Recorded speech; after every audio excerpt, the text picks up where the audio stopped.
मुलं दिला ना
सोबत राहणार आहे 2-3 जण असले तर बरोबर ना मराठी अरे बहुत उसकी माँ बर्तन घसती पढ़ाई थी, बर्तन घसती थी उसकी माँ, बर्तन घसती थी। अकेला ही लड़का था अकेला ही लड़का था। हाँ, उसकी माँ बर्तन घसती नहीं कि नहीं, उसकी माँ बेचारी है, लड़का है इनके तुरा ऐसा नहीं हो क्या हुआ ऑफ हो गया इनका लड़का, शहीद हो गया शहीद हो गया। कहाँ पे पूरी पाकिस्तान लड़का मिलिट्री में था जम्मू कश्मीर हाँ हाँ यही है, हाँ हाँ यही है, ये माँ है, ये बाप है, ये बाप है, ये माँ।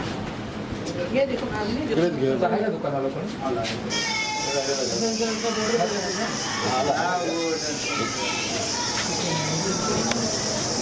अच्छा वहाँ किससे मांगे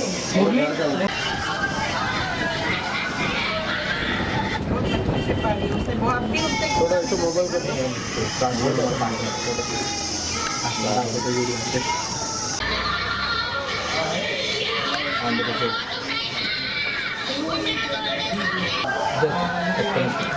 कुठे ते दुकानवाले उनके गावाले त्यांच्या गावाले पण आहेत गावाले नाही त्यांच्या गावाले ये आंध्र के सर तुमच्या विभागातला जवान होता शहीद झालेला आहे किती वर्ष हे कुटुंब या ठिकाणी राहत आहे काय कुटुंबाची पार्श्वभूमी होती काय सांगणार या जवानाबद्दल अनेक मागील वर्षांपासून मी प्रतिनिधित्व करत असलेल्या वार्डमध्ये कामराजनगर या ठिकाणी श्रीराम नाईक हे त्यांच्या कुटुंबासह राहत होते आणि अतिशय कष्टाळू मोलमजुरी करून कमवणारं कुटुंब होतं.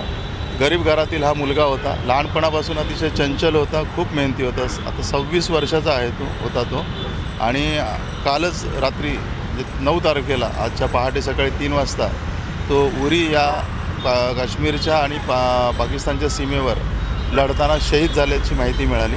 त्याच्या वडिलांना त्यांच्या विभागातील कर्नलने त्याच्या वडिलांना फोन करून ही माहिती दिली. अतिशय दुःखद घटना घडली. आमच्या कामराजनगरचे सर्वच लोक अतिशय शोकाकुल आहे. हा एकटा मुलगा होता त्यांना आणि त्यांच्या आईवडिलांची अशी इच्छा होती की याने जाऊ नये, पण त्याचं स्वप्न होतं की आपल्या देशासाठी काहीतरी करावं. देशाचा अभिमान होता खूप. प्रत्येक गोष्टीत जाणवायचं की हा मुलगा खरोखर वेगळा आहे आणि त्याने या ठिकाणी झोपडपट्टीत राहून शिक्षण घेतलं. मागच्या 2 वर्षापूर्वी तो मिलिटरीमध्ये भरती झाला आणि मागच्या एक 10-12 दिवसापूर्वी तो काश्मीरमध्ये रुजू झाला होता. एकूण वडील काय करायचे याचे आणि आज नेमके आता सध्या कुठे आहे कुटुंब या ठिकाणी? त्याचे वडील मोलमजुरी करायचे. जे काही काम मिळेल, कधी तांदूळ विकायचे, कधी काय असं मोलमजुरी करून इतर लोकांसारखेच या ठिकाणी भरपूर आंध्रामधील आणि तेलंगणामधील रहिवासी आहेत. त्याप्रमाणेच ते मोलमजुरी करून कष्टाने या ठिकाणी जीवन जगत होते. त्यांचा जे लहानपण होतं त्या मुलाचं अतिशय या ठिकाणी चांगलं गेलं आणि खूप म्हणजे आम्हालाही बोलताना भावना आपल्या हे होतात की शब्द सुचत नाही की काय बोलावं काय नाही. आपल्या डोळ्यासमोर वावरणारा एक लहान मुलगा देशासाठी शहीद झाला, ते आम्हाला थोडंसं कठीण होतं की काय बोलावं काय बोलू नये.